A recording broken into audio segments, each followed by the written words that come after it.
अरुणकमलहस्तं शोभितं बोधकेन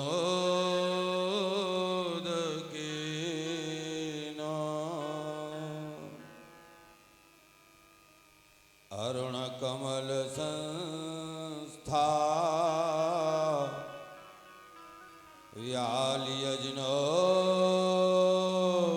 व्यालियज्ञोपवीतिं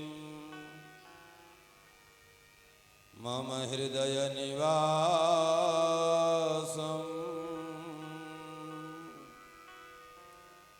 श्री गणेशं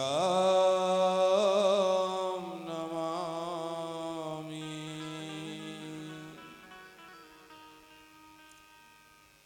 नारायणं नमस्कृत्य नरं चैव नरोत्तमं देवीं सरस्वतीं व्यासं ततो जयमुदीरये।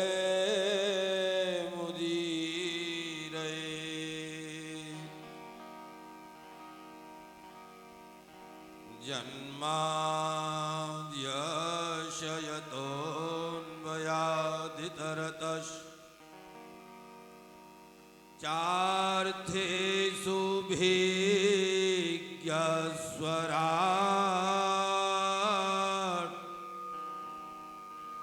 तेने ब्रह्महृदाय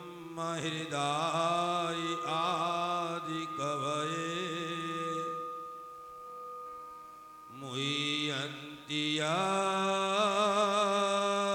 सूरयः तेजो वारिमृदां यथा विनिमयो यत्र तिष्ठो मृषा धाम्ना स्वेन सदा निरस्तकुहकं सत्यं परं धीमहि।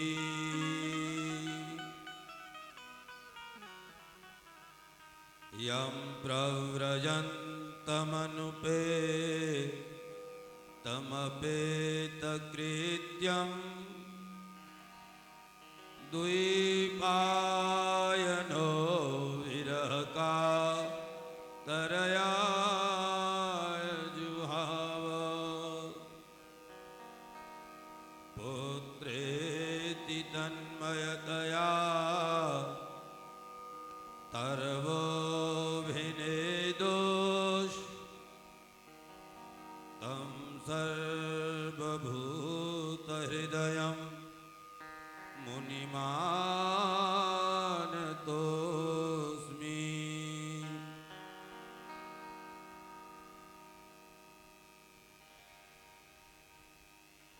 कस्तूरी तिलकं ललाटपटले वक्षस्थले कौस्तुभं नासाग्रे वरिमौक्तिकं करतले वेणुकरे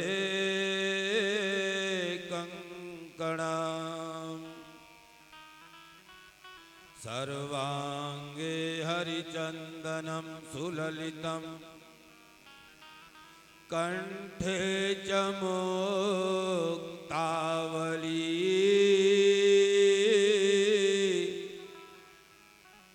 गोप स्त्री परिवेष्टितो विजयते गोपालचूडामणि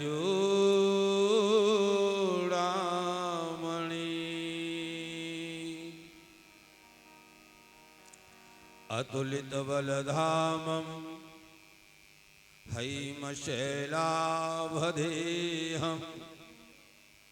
तनुजवन कृशानुं ज्ञानिनामग्रगण्यं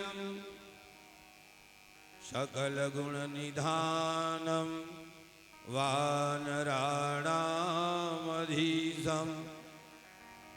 रघुवरप्रियभक्तं वातजातं नमामि। सदाशिवसमारम्भ शङ्कराचार्यमध्यमाम् अस्मदाचार्यपर्यन्तां वन्दे गुरुपरम्पराम्। शङ्करं शङ्कराचार्यं केशवं बादरायणं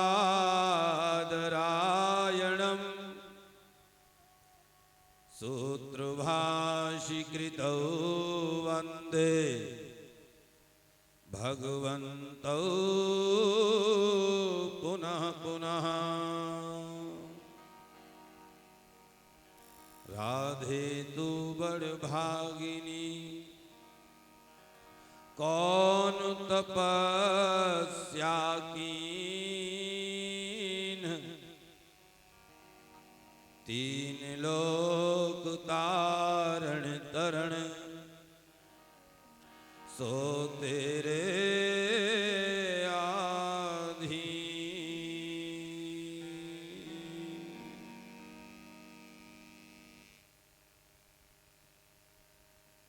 परम मंगलमय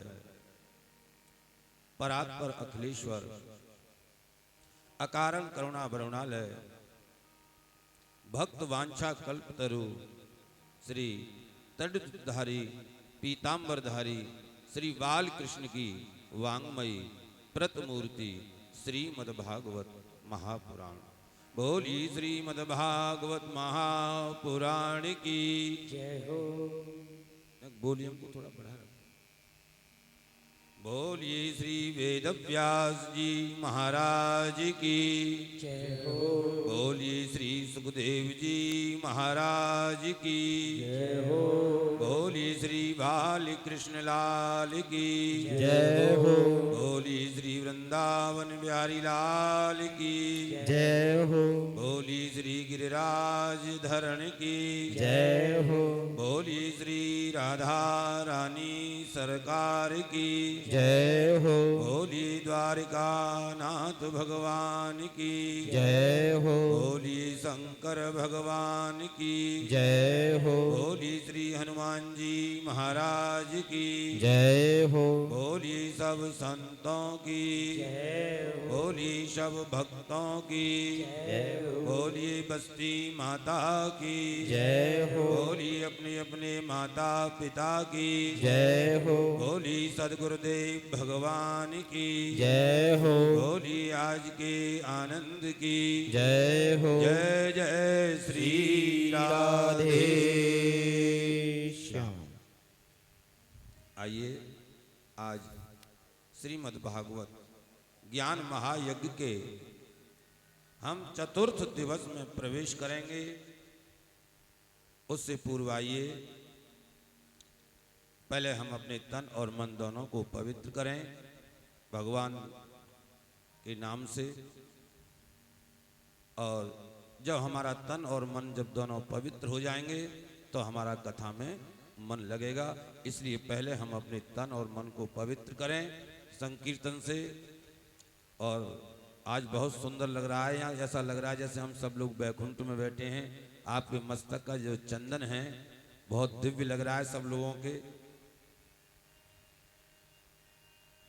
क्योंकि आज भगवान आनंद कंद का जन्मोत्सव भी है। तो आइए प्रेम से पहले भगवान का संकीर्तन करते हैं। श्रीमन्नारायण नारायण नारायण श्रीमन्नारायण नारायण नारायण श्रीमन्नारायण नारायण नारायण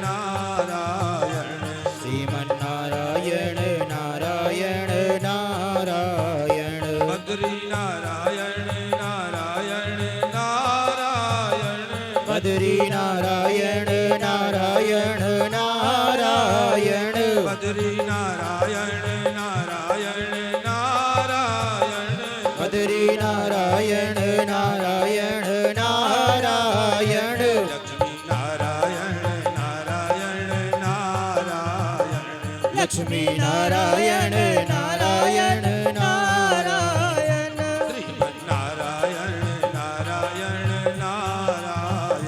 श्रीमन्नारायण नारायण नारायण श्रीमन्नारायण नारायण नारायण शंकर नारायण नारायण नारायण शंकर नारायण नारायण नारायण शंकर नारायण नारायण नारायण शंकर नारायण नारायण गौरा नारायण नारायण नारायण गौरा नारायण नारायण नारायण श्रीमन्नारायण नारायण नारायण श्रीमन्नारायण नारायण नारायण श्रीमन्नारायण नारायण नारायण श्रीमन्नारायण नारायण नारायण श्रीमन्नारायण नारायण नारायण श्रीमन्नारायण नारायण नारायण नारायण नारायण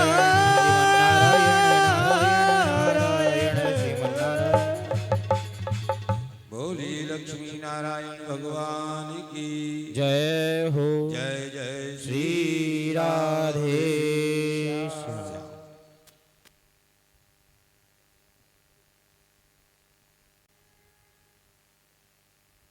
आप लोगों ने जिनकी हम सब संतान हैं, राजा स्वयंभू मनु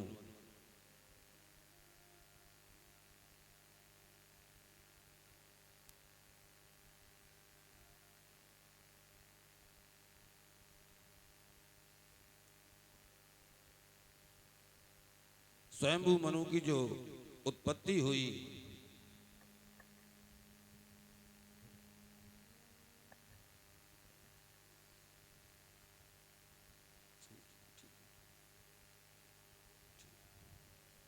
बोली गोविंद भगवान की।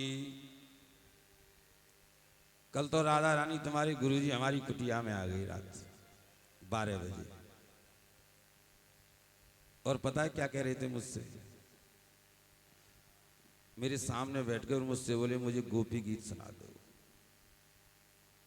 फिर मैंने उनको 2 श्लोक गोपी गीत के सुनाए। फिर बोले मेरा अभी मन नहीं भरा। फिर मैंने उनको पार्वती पंचक के 5 श्लोक सुनाए। बोले अभी भी नहीं भरा मेरा मन। फिर मैंने उन्हें शिव तांडव सुनाया, और उन्होंने फिर अपनी ठाकुर जी की झोली निकाली। बहुत सुंदर इत्र दिया मुझे उन्होंने ठाकुर जी के लिए। मैंने तो कहा था कि ना जाने किस रूप में नारायण मिल जाए। रात्रि को हमारी कुटिया पे 1 बज रहा था, और उनके साथ भी काफी लोग थे।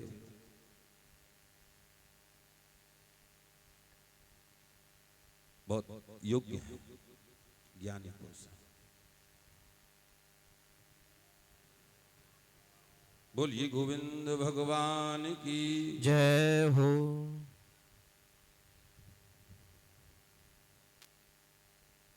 तो कल आप लोगों ने राजा जो स्वयंभू मनु हुए, ब्रह्मा जी से जिनकी उत्पत्ति हुई, उन सब की हम सब संतान हैं, जो मनु की संतान कहे जाते हैं। और उनकी 3 पुत्री थी और 2 उनके पुत्र थे। तो देवहूति का विवाह तो कर्दम ऋषि के साथ हुआ, और प्रसूति का विवाह राजा दक्ष प्रजापति के साथ हुआ, और आकुति का विवाह रुचि प्रजापति के साथ हुआ। अब उनके 2 पुत्र हैं, एक का नाम उत्तानपाद है और एक का नाम प्रियव्रत है। तो सज्जनों, उत्तानपाद तो उसको कहते हैं जिसके पैर ऊपर हो और सर नीचे हो, उसे उत्तानपाद कहते हैं। या ये कह लो कि जो समाज में विपरीत काम करता है, उल्टे काम करता है, उसे उत्तानपाद कहते हैं। और एक दूसरे पुत्र का नाम है प्रियव्रत। और प्रियव्रत कहते हैं, प्रिय माने अच्छा, प्रिय माने श्रेष्ठ, और व्रत माने प्रतिज्ञा। जिसने अपने जीवन में अच्छी प्रतिज्ञा ले रखी है, जिन्होंने अपने जीवन में अच्छे संकल्प ले रखे हैं, उनका नाम प्रियव्रत है। जैसे अब ये कथा हो रही है, ये इस समय हमारे जीवन में सुंदर अवसर है। हम कोई भी अपना दोष, कोई भी एक अवगुण अपना त्याग सकते हैं, ये संकल्प ले सकते हैं कि अब आज के बाद हम ये कार्य नहीं करेंगे या ये अच्छा कार्य करेंगे। ऐसा जो अच्छे संकल्प अपने मन में लेता है, उसका नाम प्रियव्रत है। बोलिए गोविंद भगवान की जय हो। तो राजा परीक्षित ने कहा सुखदेव जी महाराज से, महाराज ये उत्तानपाद का चरित्र मैं सुनना चाहता हूं, क्योंकि सज्जनों राजा स्वयंभू मनु भी राजा थे, इसलिए आज उत्तानपाद भी राजा हैं। तो उत्तानपाद का अर्थ यह है कि पैर ऊपर और सर नीचे, उसे उत्तानपाद कहते हैं। इनके दो पत्नी थी राजा उत्तानपाद के।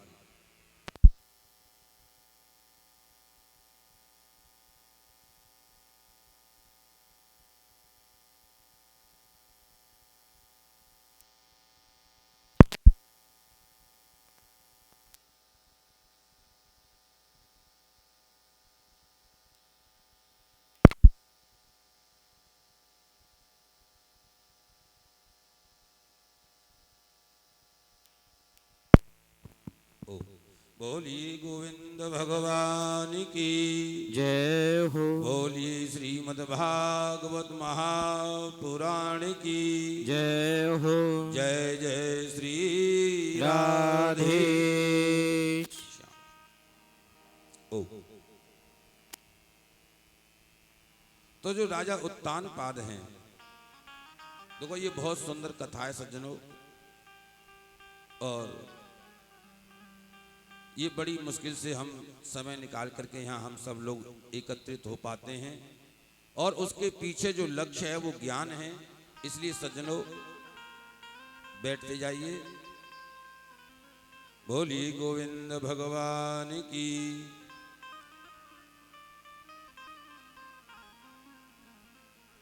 बैठ जाओ।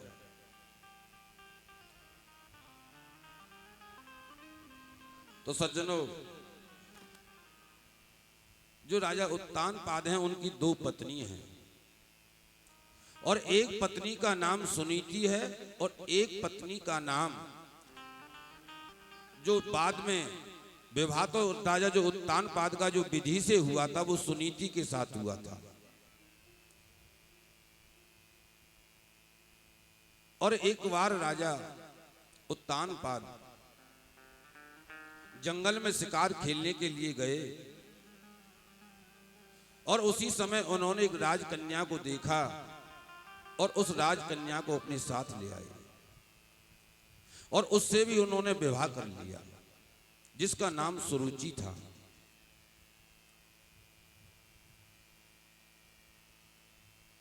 बैठ जा। बोलिए गोविंद भगवान की जय हो। देखिए सब लोग बैठते जाइए। देखो सुबह को हम 3 बजे जगते हैं और सुंदर अध्ययन करके इसलिए आते हैं कि आपको रोज ताजा ताजा कुछ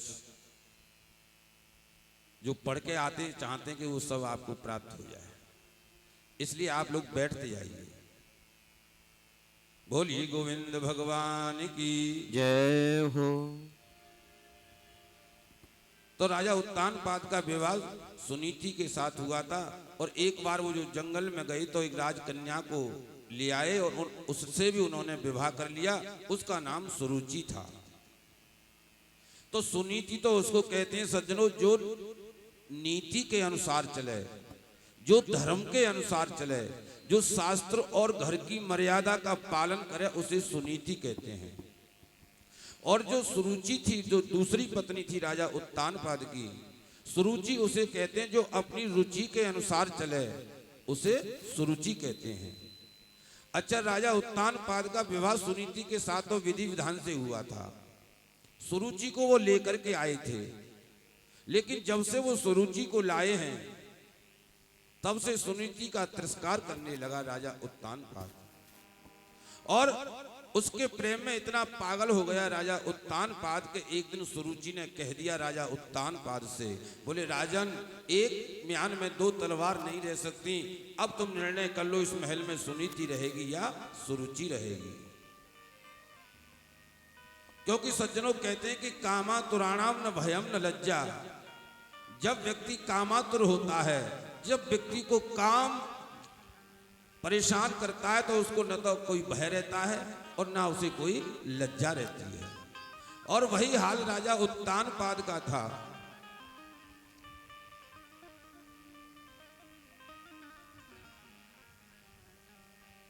तो जब सुरुचि ने कहा राजा उत्तानपाद से कि अब इस महल में या तो सुरुचि रहेगी या सुनीति रहेगी, तो राजा उत्तानपाद ने अपनी बड़ी पत्नी सुनीति का त्याग कर दिया और कहा कि इस महल में आज से सुनीति नहीं रहेगी और इस महल में सुरुचि रहेगी। आप कल्पना कीजिए सज्जनों, और उस समय सुनीति गर्भवती थी, उसके गर्भ में संतान थी।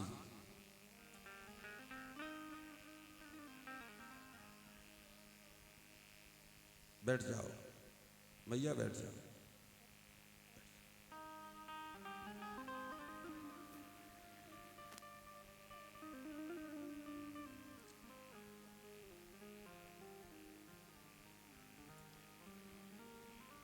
उसी समय सज्जनों, राजा उत्तानपाद ने सुनीति को महल से बाहर निकाल दिया और कहा कि आज से तुम महल से बाहर निकल जाओ, अब इस घर में सुरुचि रहेगी। लेकिन सज्जनों, सुनीति ने कभी ये नहीं कहा राजा उत्तानपाद से कि आप सुरुचि से इतना प्रेम क्यों करते हो, क्योंकि सुनीति तो शास्त्रों पर के मार्ग पर चलने वाली थी, धर्म के मार्ग पर चलने वाली थी।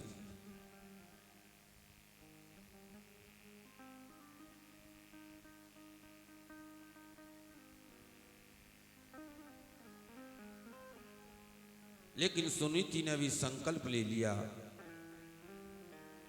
बोले तुम मुझे महल से तो निकाल सकते हो, पर तुम मुझे अपने हृदय से नहीं निकाल सकते।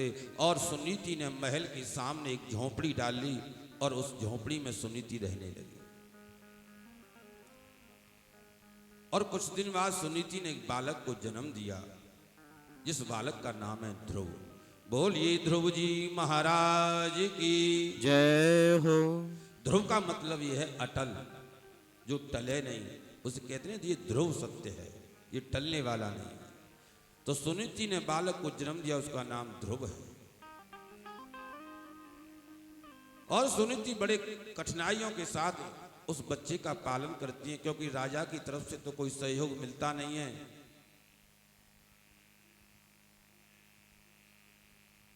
लेकिन आपने एक बात देखी हो, सब कोई न कोई अपने सब परिवारी जन हैं यहाँ, सब कोई न कोई किसी की माँ है, कोई न कोई किसी का पिता, तो यहाँ हैं ही सब लोग। आपने देखा होगा छोटा सा जो बालक होता है, जो बहुत छोटा बालक होता है, और वो बहुत, अगर जिस समय रो रहा हो तुम उसे किसी की भी गोद में दे देना, वो चुप नहीं होगा, और माँ की गोद में जाते ही चुप हो जाएगा, या पिता की गोद में जाते ही चुप हो जाएगा। इसका अर्थ है छोटा सा बच्चा भी अपने माता पिता को पहचानता है और जानता है। वो भले ही बोल नहीं पाता, कह नहीं पाता, लेकिन वो माँ को जरूर जानता है। अच्छा, एक बालक का, छोटे बच्चों का और स्वभाव होता है कि बालक से आप जिस काम के लिए जितना तुम मना करोगे, वो उस काम को जरूर करेगा। आप कहोगे पानी में मत जाना, वो जैसे ही उसका मौका लगेगा वो पानी में जरूर जाएगा। और ये बालक का नहीं है, सबका होता है स्वभाव। अभी आपसे कह दिया जाएगा इधर मत देखना, तो आप ये सोचोगे जब भी मौका मिलेगा उधर जरूर देखोगे क्या है। तो जो ध्रुव जी थे, जब छोटे हुए थोड़े से खेलने लगे,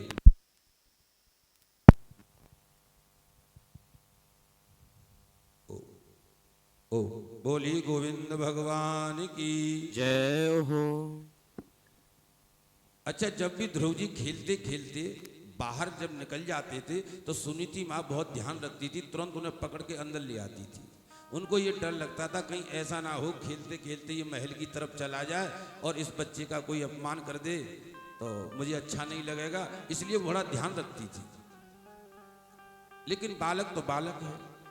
जब ध्रुव जी 5 वर्ष के हो गए तो थोड़ा चलने लगे। अच्छा, ध्रुव जी जब भी महल की तरफ जाते थे तो माँ सुनीति उन्हें पकड़ के लाती थी। तो ध्रुव जी के मन में ये था कि इधर ऐसी क्या चीज है कि माँ मुझे कभी इधर जाने नहीं देती।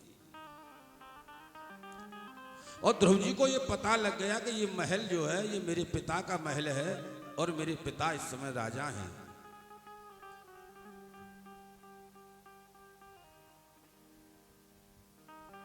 एक दिन सुनीति माँ दूध गर्म कर रही थी रसोई में और ध्रुव जी खेलते खेलते मन में आया, बोले आज मैं अपने पिता की गोद में बैठूंगा। एक बार मैं अपने पिता को देखना चाहता हूं और उस पिता की गोद में बैठना चाहता हूं। और ध्रुव माता तो सुनीति दूध गर्म कर रही थी और ध्रुव जी खेलते खेलते आज पहली बार महल के पास पहुंच गए और महल की जाके चौखट को पकड़ लिया और चौखट को पकड़ के अंदर प्रवेश करना चाहते हैं ध्रुव जी महाराज, लेकिन बार बार चौखट पकड़ते हैं और अंदर जाने की कोशिश करते हैं और गिर जाते हैं नीचे।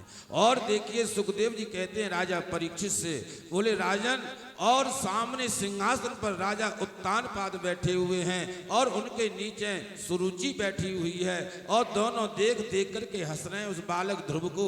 और ध्रुव जी बार बार चौखट को पकड़ के अंदर जाने की कोशिश करते हैं और गिर जाते हैं और दोनों बैठे बैठे हंस रहे हैं सिंहासन पर किसी ने ये नहीं कहा कि इस बालक को पकड़ के अंदर ले आए, क्योंकि राजा की आज्ञा का कोई उल्लंघन नहीं कर सकता है। और ध्रुव जी गिरते गिरते कई बार गिरे और गिरने के बाद एक बार सफल हो गए और महल में चौखट के अंदर प्रवेश कर गए।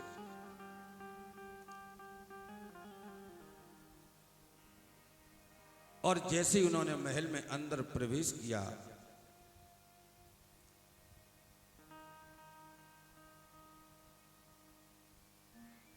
बोलिए गोविंद भगवान की। आइए 2 मिनट भगवान का संकीर्तन करते हैं, सभी लोग बैठ जाएं, फिर आगे की कथा करें। श्रीमन नारायण नारायण नारायण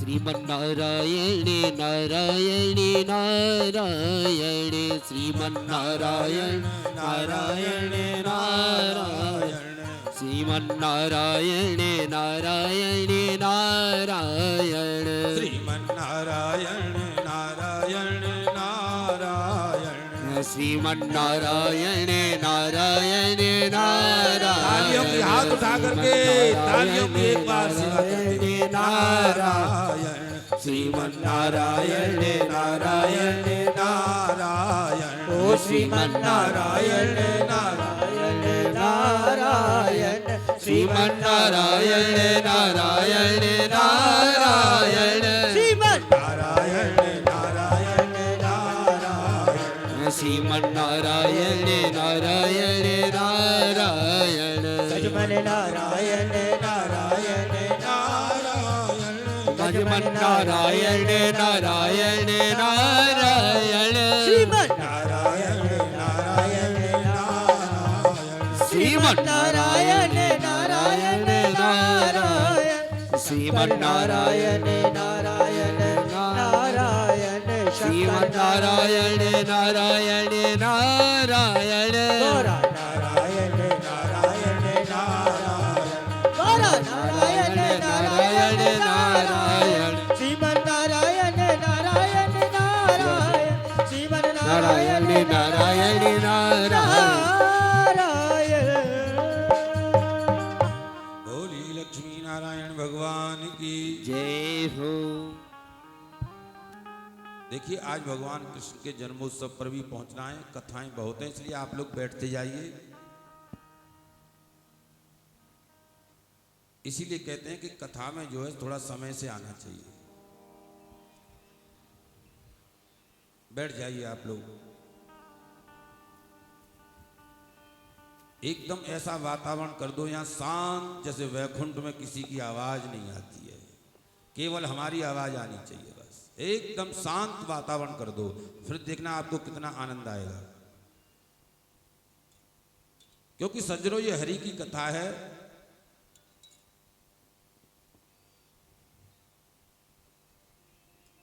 बोलिए गोविंद भगवान की जय हो।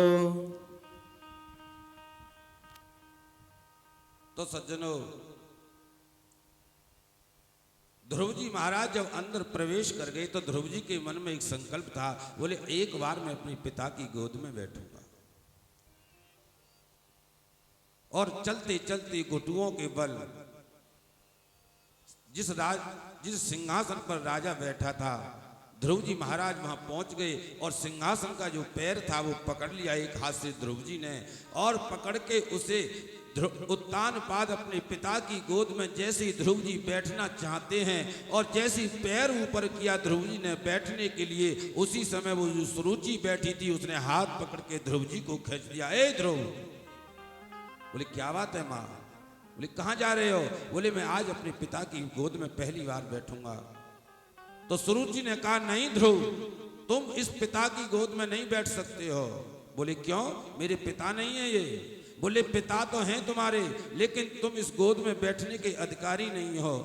बोले क्या बात है माँ? तो सुरुचि ने कहा कि अगर तुम्हें इस गोद में बैठना है तो या तो तुमको मेरे गर्भ से जन्म लेना पड़ेगा, और या तुमको जाओ साक्षात नारायण का दर्शन करना और नारायण से वरदान प्राप्त करके आना, तब अपने पिता की गोद में आकर के बैठना। और सुरुचि ने ध्रुव जी का हाथ पकड़ के महल से बाहर निकाल दिया। और आज ध्रुव जी रोते रोते जैसे ही घर आए और सुनीति ने जैसे ही आवाज ध्रुव की सुनी रोते हुए, सुनीति समझ गई कि आज जिसका मुझे डर था वही हो गया, कहीं ऐसा ना हो ध्रुव महल की ओर चला गया हो और वहां किसी ने उसे डांट दिया हो। और सुनीति बाहर दौड़ करके आती है और जैसे ध्रुव को रोते हुए देखा, अपनी गोद में उठा करके अपनी छाती से लगाया। बोले क्या बात है ध्रुव, आज क्यों रो रहे हो तुम? बोले माँ पहले घर चलो तब बताऊंगा। बोले बता ध्रुव बेटा क्या बात है? और जब जैसे अपनी झोंपड़ी में सुनीति पहुंची ध्रुव जी को लेकर के, तो ध्रुव कहने लगे अपनी माँ से, बोले माँ मुझे एक बात पहले ये बताओ, मैं इस पृथ्वी पर आया मेरी क्या गलती है? मुझे इस बात का उत्तर दो। तो माता सुनीति कहती है ध्रुव बेटा गलती तेरी नहीं है, तू इस पृथ्वी पर आया, गलती तो मेरी है। जो मेरी ऐसी अभागिन ने मेरी इस पृथ्वी पर जन्म लिया, और उससे भी ज्यादा मेरा जो अभागापन है वो ये है कि तू मेरा पुत्र बना। गलती तो मेरी है, तेरी कोई गलती नहीं है ध्रुव। ध्रुव ने कहा माँ मुझे आज माँ सुरुचि ने हाथ पकड़ के महल से बाहर निकाल दिया, मैं अपने पिता की गोद में बैठना चाहता था। और कहा देखिए यहां सुखदेव जी ने भी सुरुचि की निंदा की है। जिस गर्भ को शास्त्रों ने नरक कहा है, जिस गर्भ को नरक समझा जाता है, आज सुरुचि अपने गर्भ को स्वर्ग समझ रही है और सोच रही है, कह रही है कि तू मेरे गर्भ से जन्म लेना। और मां मुझे आशीर्वाद दो, आज तुम मैं नारायण की तपस्या करूंगा और नारायण का दर्शन करके आऊंगा और एक दिन अपने पिता की गोद में जरूर आके बैठूंगा।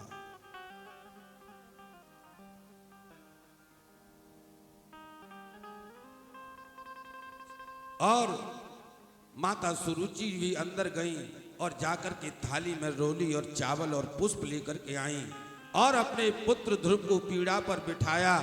और माता सुरुचि ने ध्रुव के मस्तक पर तिलक लगाया और कहा ध्रुव जा मेरा तेरे ऊपर आशीर्वाद है, 6 महीने के अंदर तुझे नारायण का दर्शन हो जाएगा, जा मेरा आशीर्वाद है। और सज्जनों, जो बालक अपनी माँ का आशीर्वाद लेगा उसे दुनिया में किसी आशीर्वाद की आवश्यकता नहीं पड़ेगी, और उसका कोई ऐसा कार्य नहीं है जो न बने, लेकिन उसे माँ को प्रसन्न करना होगा और माँ से और पिता का आशीर्वाद लेना होगा।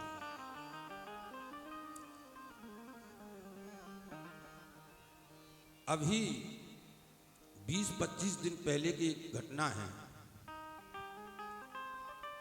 हम 30-35 वर्ष से अपनी कभी जन्मभूमि नहीं गए थे परीक्षित जी,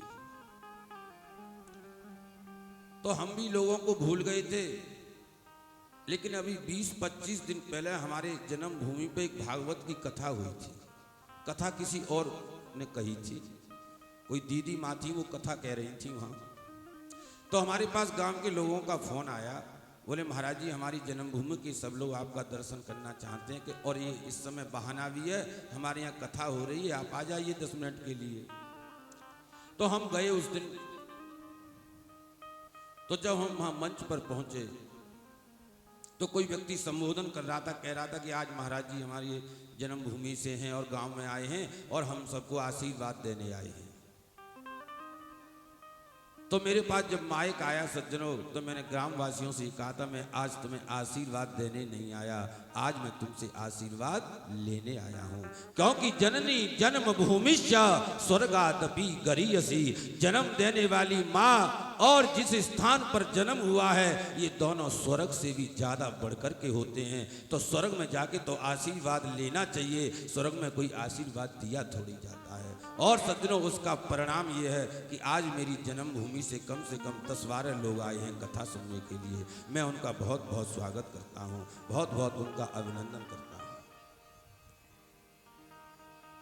सज्जनों, हमेशा अपने माता पिता का आशीर्वाद लेना। और जिस समय सुनीति ने जब तिलक किया, बोले ध्रुव जा, तेरे ऊपर माँ का आशीर्वाद है और तू जंगल में चले जाना, चाहे दुनिया में कहीं भी चले जाना, तेरा कोई बाल बांका करने वाला नहीं है, लेकिन जा तू जंगल में जाकर के तपस्या करना। और 6 महीने में देखिए उस माँ के हृदय को, एक माँ 5 वर्ष के बच्चे को जंगल में भेज रही है तप करने के लिए, इसको माँ कहते हैं। माँ के जैसा हृदय इस संसार में किसी का दूसरा हो ही नहीं सकता। इस संसार में हर चीज का विकल्प है, हर वस्तु का विकल्प है, लेकिन मां का कोई विकल्प नहीं है। मां ने आशीर्वाद दिया और कहा ध्रुव जंगल में जा और मेरी 2 बात याद रखना, बस इसी को मंत्र समझ लेना तू। और सुनीत जी ने कहा ध्रुव, एक तो घर से जाने के बाद 84 लाख योनियों में तुझे कोई भी मिले, तू सबके अंदर नारायण का दर्शन करना, सबको नारायण समझना।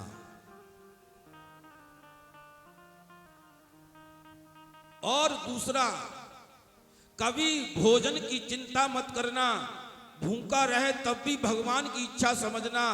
और ध्रुव, एक तो ये मेरी बात याद रखना जीवन में कि हर जीव के अंदर नारायण का दर्शन करना।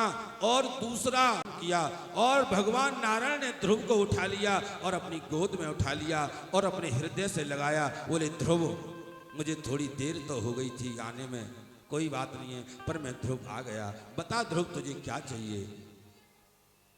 लेकिन सज्जनों, कभी कभी क्या होता है, भगवान ध्रुव जी गए तो अपने पिता की गोद में बैठने के लिए थे, तपस्या करने की, लेकिन जब भगवान नारायण का उन्होंने दर्शन किया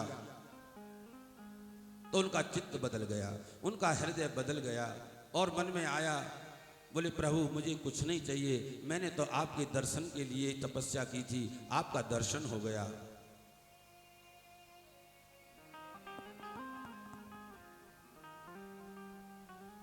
एक राजा था, उसके यहां एक मेहतरानी काम करती थी। और एक दिन क्या हुआ कि मेहतरानी रोज काम करने जाती थी राजा के घर। एक दिन वो घर की चाबी अपने साथ ले गई और उसका मेहतर आया कहीं काम से, उसने देखा कि घर का ताला लगा हुआ है, तो उसे पता था कि मेरी पत्नी राजा के घर होगी, कहीं कुछ सेवा कर रही होगी। तो वो चाबी लेने के लिए राजा के महल में गया और उसी समय राजा की जो पुत्रवधू थी वो महल पर ऊपर टहल रही थी और मेहतर की दृष्टि उन पर पड़ गई और मेहतर उनकी सुंदरता को देख करके इतना पागल हो गया कि उसने अन्न छोड़ दिया, बड़ा पागल सा रहने लगा। एक दिन उसकी पत्नी ने कहा कि तुम्हें क्या हो गया, क्या बात है, तुम क्यों भोजन नहीं करते हो, क्यों परेशान रहते हो? तो उस मेहतर ने कहा देख बता तो मैं दूंगा तुझे, बस तू नाराज मत होना। और नाराज ही नहीं, अगर तू मुझे जीवित चाहती है, तू अगर अपना सुहाग चाहती है तो मुझे बचा लेनी, में तो प्राण जाने वाले हैं। बोले बात क्या है? बोले मैं उस दिन चाबी लेने गया तो मैंने तुम्हारे राजा की पुत्र वधू को देखा है। अब मेरी इच्छा ये है, बस केवल अंतिम इच्छा, अगर मुझे जीवित चाहती है कि एक बार उसका और दर्शन करा दे। तो मेहतरानी डरने लगी, अरे तुम क्या कह रहे हो, राजा को अगर पता लग गया तो क्या होगा तुम्हारा और हमारा? बोले वो मुझे पता नहीं क्या होगा, मेरे प्राण चले जाएंगे। तो मेहतरानी का अच्छा देखती हूँ, कोशिश करती हूँ। एक दिन मेहतरानी काम करते करते रानी के अंदर महल में गई, कक्ष में, और कहने लगी रानी जी अगर आपकी कृपा हो जाए तो मेरा सुहाग बच जाएगा, वरना मेरा सुहाग चला जाएगा। उसने कहा क्या बात है बेटा बता। बोले मेरे पति जो है एक बार आपका दर्शन करना चाहते हैं, बस केवल, और कह रहे हैं कि एक बार उसका दर्शन हो जाए उनका, बस में और मुझे कुछ नहीं चाहिए। तो महारानी ने कहा कि तू कहे तो ठीक रही है, लेकिन दर्शन होगा कैसे? बोले अच्छा चल एक काम करना, तू अपने पति से कहना कि एक दिन के लिए, बस केवल 1 घंटा के लिए झूठे को महात्मा बन जाए तेरा पति। बढ़िया लाल कपड़ा पहन ले, गले में माला वाला डाल ले, माथे पर थोड़ा चंदन वंदन लगा ले, और अपना जो है 1 दिन के लिए तो बनना है। और उस मेहतरानी ने अपने मेहतर से आकर के कहा कि अगर तुम्हें दर्शन करना है तो तुमको 1 दिन के लिए बाबा जी बनना पड़ेगा। बोले फिर? बोले तुम उनके बाग में जाकर के बैठ जाना, तो वहाँ हल्ला हो जाएगा कि बाग में कोई संत आया है, तो रानी भी अपने पति से कह देंगी कि हमें भी संत का दर्शन करना है, तो मैं भी बाग में आ जाऊंगी और वो मेरा दर्शन कर लेगा। बोले ठीक है, मैं बनने को तैयार हूं। वो 1 दिन के लिए महात्मा बना, लाल कपड़ा पहन करके, और जाकर के राजा के बाग में बैठ गया। और वहाँ हल्ला हुआ कि कोई बहुत अच्छे संत आए भाई राजा के बाग में। तो रानी ने भी कहा अपने राजा से, बोले महाराज हमें भी दर्शन कराओ, कोई संत आए हैं बाग में। बोले हाँ आप भी दर्शन करे आओ। तो रानी आई जंगल उसमें बाग में, और जहां वो बैठा था आंख बंद करके, रानी ने पहले ही कह दिया था, बोले आंख बंद करके बैठ जा, किसी से बात नहीं करे, नहीं उसकी पोल खुल जाएगी सब। अच्छा ये हमारी जो वाणी होती है, वाणी खुलते ही व्यक्ति की पोल खुल जाती है, इसके अंदर कितनी सामर्थ्य है, ये वाणी ही हमारी बताती है। और जब रानी पहुंची उस मेहतर के पास, वो नेत्र बंद करके बैठा था, और रानी कहने लगी ए खोल अपने नेत्र, कर ले मेरा दर्शन, देख मैं आ गई। और जैसे ही उसने नेत्रों को खोला और महारानी को देखा, बोले देख लिया? बोले हाँ। महारानी तो अपने महल में आ गई। अब मेहतरानी पहुंची और अपने पति से कहने लगी मेहतर से, चलो अब घर छोड़, उतारो इन वस्त्रों को। तो मेहतर कहने लगा अब मैं नहीं उतारूंगा इन वस्त्रों को कभी भी। बोले क्यों? तुम तो 1 दिन को महात्मा बने थे। बोले जब मैं 1 दिन को पाखंडी महात्मा बना, तब तो मेरी इतनी बड़ी इच्छा पूरी हो गई कि रानी मुझे स्वयं दर्शन दे करके आई है। और जब ओरिजिनल संत बन जाऊंगा, जब असली संत बन जाऊंगा, तो साक्षात गोविंद मुझे दर्शन देने के लिए आएंगे। अब देवी मैं तेरे घर नहीं जाऊंगा लौट करके, अब तो जाकर के जंगल में तपस्या करूंगा, भगवान का भजन करूंगा। तो कभी कभी हम काम करते हैं किसी के लिए, और कुछ हमारी बुद्धि परिवर्तन हो जाती है। और ध्रुव जी की भी आज बुद्धि परिवर्तन हो गई, लेकिन भगवान तो सबके मन की जानते हैं। भगवान नारायण ने कहा कि ध्रुव अब तुम जाओ लौट करके अपने घर को, और मैं तुम्हें आशीर्वाद देता हूँ। वही जो तुम्हारा पिता था, जो उत्तानपाद, जिसने तुमको गोद में नहीं बैठने दिया था, आज वही सबसे पहले तुम्हारे स्वागत के लिए मिलेगा। और ध्रुव जी महाराज लौट करके अपने घर आते हैं सज्जनों। और जब राजा उत्तानपाद को ये पता लगा कि मेरा पुत्र ध्रुव आज नारायण के दर्शन करके लौट रहा है। तो राजा उत्तानपाद ने समस्त राजाओं को आमंत्रित किया और सुंदर पूरे गांव को सजवाया, पूरे महल को सजवाया, पूरे नगर को सजवाया, सुंदर सुंदर द्वार बनवाए, सुंदर सुंदर तोरण लगवाए और सड़कों पर इत्र तेल फुलेल का छिड़काव करवाया। और स्वयं राजा उत्तानपाद रथ लेकर के गांव के बाहर पहुंच गया। बोले सबसे पहले ध्रुव जैसे ही गांव आएगा तो मैं उसे अपनी हृदय से लगाऊंगा, सबसे पहले उसे मैं गोद में उठाऊंगा। और जैसे ही ध्रुव जी महाराज आए तो राजा उत्तानपाद ने सबसे पहले ध्रुव जी महाराज को उठाया और अपने हृदय से लगाया और सिंहासन रथ में जाकर के बिठाया और धूमधाम से बैंड बाजों के साथ ध्रुव जी महाराज को महल में लाए। लेकिन महल से पहले वो माता सुनीति की झोंपड़ी पड़ती थी। तो माता सुनीति बाहर खड़ी थी कि आज मेरा ध्रुव नारायण के दर्शन करके आ रहा है। वो भी बाहर दरवाजे पर खड़ी थी और जैसे ही ध्रुव जी ने अपनी माता सुनीति को खड़े हुए देखा तो रथ से कूदने लगे उनके चरणों में प्रणाम करने के लिए। लेकिन सुनीति ने रोक दिया, अरे ध्रुव अभी मत उतरना तुम रथ से। बोले नहीं माँ, मैं तुम्हारे चरणों में पहले प्रणाम करूंगा तब महल में जाऊंगा।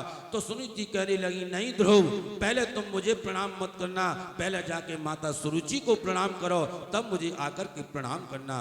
ध्रुव जी कहते हैं, अरे माँ तुम ये क्या कहती हो, जिस माँ ने तुम्हें महल से बाहर निकलवा दिया, जिस माँ के कारण आज मैं जंगल में तप करने के लिए गया, आज तुम कहती हो कि पहले सुरुचि को जाके प्रणाम कर। बोले हाँ ध्रुव, आज तुझे जो नारायण का दर्शन हुआ है वो मेरी वजह से नहीं हुआ, तुझे दर्शन माता सुरुचि की वजह से हुआ है। न माता सुरुचि तेरा अपमान करती, न तू वृंदावन जाता, न तू तप करता और न तुझे नारायण का दर्शन करता। और सुनीति ने पहले प्रणाम नहीं करने दिया और पहले जाकर के ध्रुव जी ने माता सुरुचि को प्रणाम किया। और राजा उत्तानपाद ने ध्रुव जी महाराज को सिंहासन पर बिठाया और उनका राज तिलक किया और उनको उसी दिन ध्रुव जी महाराज को राजा बना दिया। एक दिन नारद जी महाराज सुनीति के पास आए और सुनीति से कहने लगे, सुनीति तू अगर चाहे तो एक कोई वरदान मांग सकती है मुझसे। तो सुनीति ने कहा कि नारद जी अगर तुम वरदान देना चाहते तो एक ही वरदान दे दो। बोले बता क्या चाहिए तुझे। तो सुनीति ने कहा कि नारद जी मुझे एक वरदान ऐसा दे दो कि जैसे मेरे एक पुत्र है ध्रुव, ऐसी मेरी जो सौत है सुरुचि उसको भी एक सुंदर पुत्र हो जाए, ऐसा मुझे आशीर्वाद दे दीजिए। बोले वाह सुनीति, मान गए तुझे। आज इसीलिए सुनीति की पूजा होती है सज्जनों, सुरुचि की पूजा नहीं होती है, क्योंकि सुनीति ने धर्म का पालन किया, शास्त्रों का पालन किया। और उस सुरुचि के भी कुछ दिन बाद एक पुत्र हुआ जिसका नाम उत्तम था। और ये जो उत्तम था ये बड़ा उद्दंड था। ये एक दिन जंगल में गया और इसका यक्ष किन्नरों से युद्ध हो गया और इसकी वहीं मृत्यु हो गई। और जब ध्रुव जी को पता लगा कि मेरे भाई उत्तम की मृत्यु हो गई है तो ध्रुव जी ने जाकर के यक्षों से युद्ध किया। लेकिन एक दिन अगस्त ऋषि ने ध्रुव जी को समझाया। बोले ध्रुव जी महाराज अब युद्ध करना ठीक नहीं है। और ध्रुव जी महाराज ने युद्ध वहीं विराम कर दिया और ध्रुव जी का वंश फिर आगे यहीं तक उनकी ध्रुव जी की कथा है। ध्रुव जी का कई आगे वंश फिर नहीं चला। बोलिए गोविंद भगवान की, बोलिए श्रीमद् भागवत महापुराण की जय हो। आइए एक मधुर सा कीर्तन। हो मुझे चरणों से लगा ले, जय हो मेरे श्याम मुरली वाले।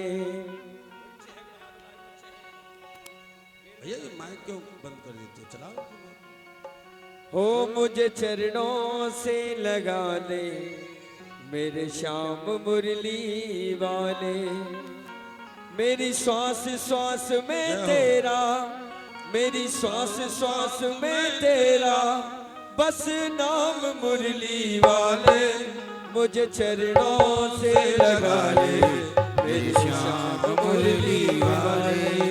मुझे चरणों से लगा ले, मेरे श्याम मुरली वाले। हो मेरी श्वास श्वास में तेरा, मेरी श्वास श्वास में तेरा, बस नाम मुरली वाले।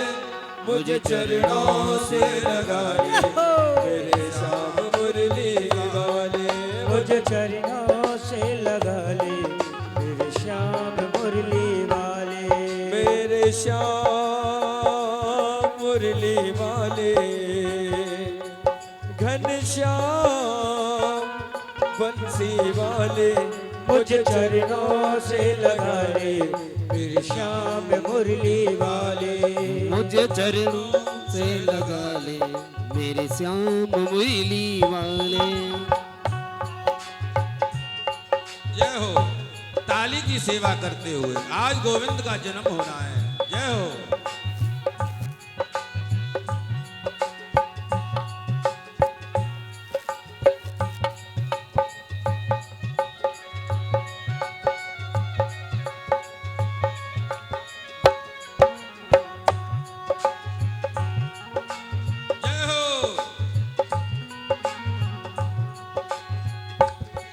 ओ भक्तों की तुमने गाना विपता है तारी, भक्तों की सुनीता है विपदा है तारी। ओ मेरी विवाह थामो बाके बिहारी, मेरी विवाह थामो बाके बिहारी। मेरे बिगड़े बनाए तुमने, मेरे बिगड़े बनाए तुमने सब काम मुरली वाले। मुझे चरणों से लगा ले मेरे श्याम मुरली वाले। मुझे चरणों से लगा ले मेरे श्याम मुरली वाले।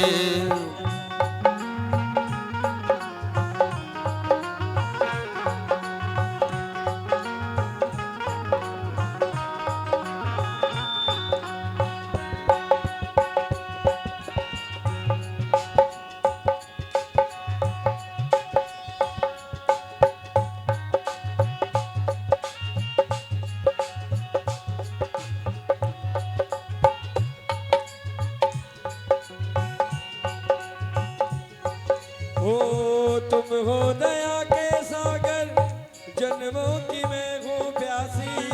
तुम हो दया के सागर, जय हो जन्म की प्यासी। ओ दे दो जगह मुझे भी चरणों में बस जरा सी। दे दो जगह मुझे भी चरणों में बस जरा सी। मेरी सुबह तुम ही हो तुम ही, मेरी सुबह तुम ही हो तुम ही। मेरी श्याम मुरली वाले। मुझे चरणों से लगा ले मेरे श्याम मुरली वाले। मुझे चरणों से लगा ले मेरे श्याम मुरली वाले।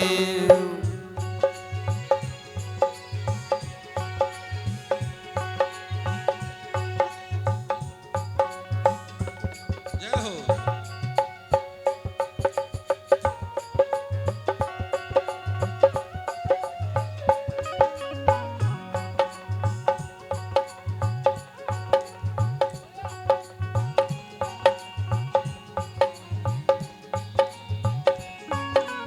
और पतझड़ है मेरा जीवन बन के बाहर आजा। पतझड़ है मेरा जीवन बन के बाहर आजा। सुन ले पुकार मोहन बस एक बार आजा। सुन ले पुकार मोहन बस एक बार आजा। बेचैन मन के तुम ही, बेचैन मन के तुम ही। आराम मुरली वाले। मुझे चरणों से लगा ले मेरे श्याम मुरली वाले। मुझे चरणों से लगा ले मेरे श्याम मुरली वाले। ओ मेरी श्वास श्वास में तेरा, मेरी श्वास श्वास में तेरा। बस नाम मुरली वाले। मुझे चरणों से लगा ले मेरे श्याम मुरली वाले।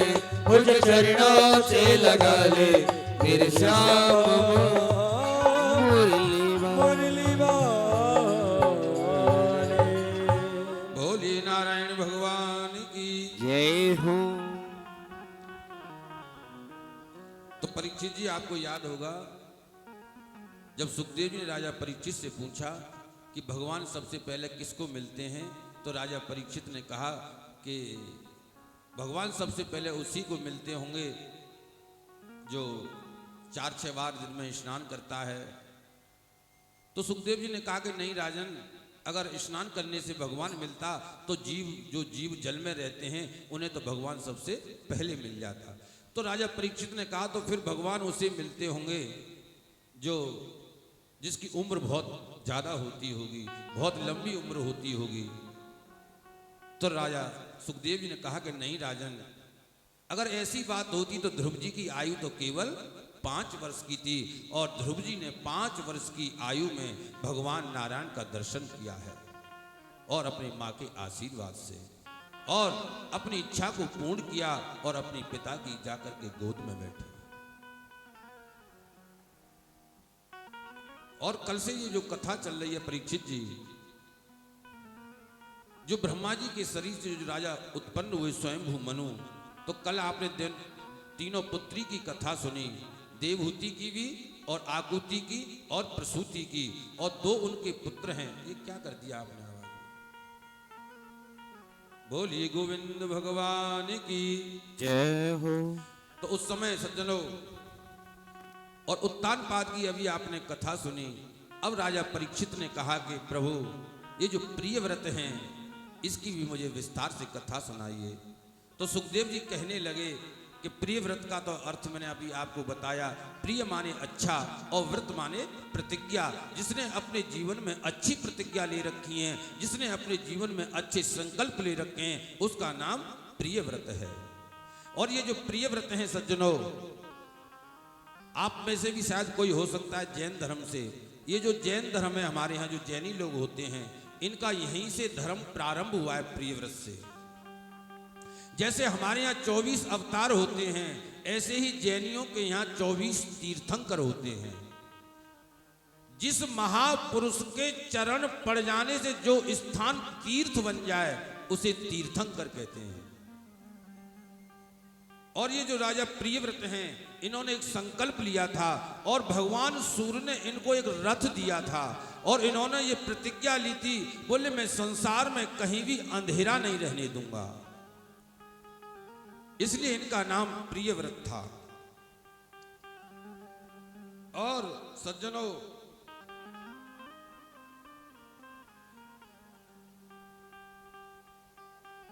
ये राजा जो प्रियव्रत हैं, इनके एक पुत्र का नाम था आग्नेत्र, और आग्नेत्र के पुत्र हुए नाभि, और नाभि के पुत्र हुए श्री ऋषभ देव जी। आपने देखा होगा जैनियों के जो मंदिर होते हैं उसमें ऋषभ देव की मूर्ति सबसे मुख्य होती है। और ये जो ऋषभ देव थे, इनके 100 पुत्र थे।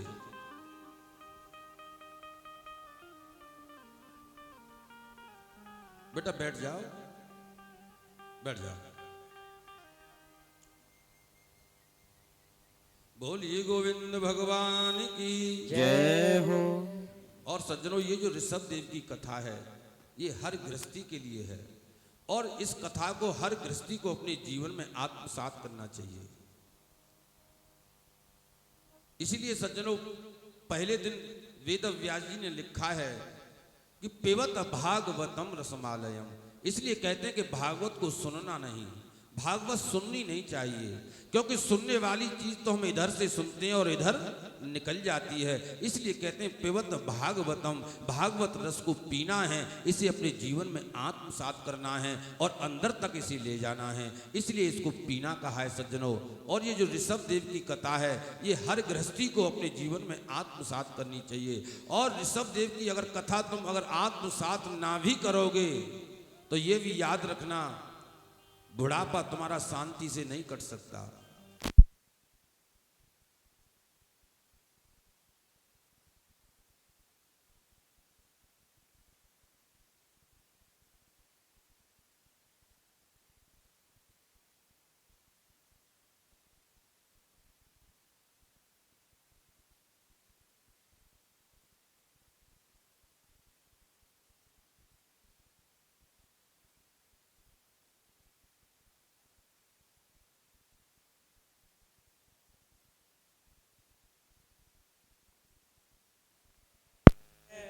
बोलिए गौ माता की जय हो। जय जय श्री राधे श्याम। श्याम।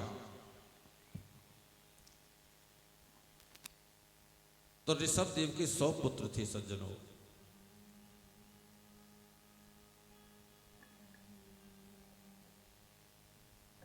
तो एक दिन ऋषभ देव ने अपने 100 पुत्रों को अपने पास बुलाया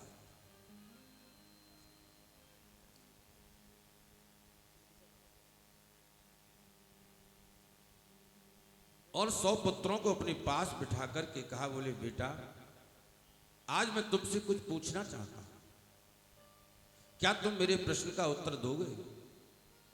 बोले हाँ पिताजी बताइए क्या पूछना चाहते हो। तो ऋषभ देव ने अपने 100 पुत्रों से कहा, बोले बेटा तुम मुझे केवल ये बताओ कि तुम्हारे पास 24 घंटा होते हैं, उन 24 घंटा में तुम क्या क्या काम करते हो, तुम्हारी क्या जीवन चर्या है, उसे मैं थोड़ा जानना चाहता हूं।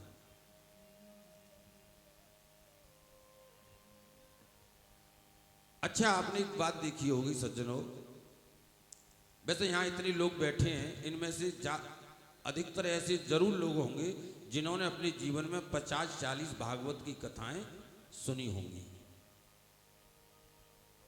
लेकिन आपने ये भी देखा होगा कि समय आने पर हम सब भूल जाते हैं क्या शास्त्र है और क्या परंपरा है और क्या गुरु, ये सब भूल जाते हैं।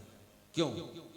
जैसे अब देखिए यहां से हम अभी पांडाल से बाहर जैसे जाते हैं, फिर उसी मोह माया उसी जंजाल में हम फंस जाते हैं, क्योंकि सज्जनों हम सुनते आए हैं, अभी तक हमने भागवत को पिया नहीं, और जिस बार तुम भागवत पी लोगे उसके बाद जीवन में तुम्हें कभी भागवत सुनने की आवश्यकता नहीं पड़ेगी, क्योंकि अभी तक हमने भागवत को पिया नहीं है, सुना है, वहां भी इधर भी कहीं जाके बैठ गए, कहीं 1 घंटे के लिए बैठ गए, कहीं आधा घंटा, तो हम सुनते हैं, इसको आत्मसात नहीं कर पाते हैं। और जब तक जीवन में हम भागवत को आत्मसात नहीं कर पाएंगे तब तक हम सुनते सुनते हमारा जीवन व्यतीत हो जाएगा, लेकिन इस हम मोह माया से दूर नहीं हो पाते।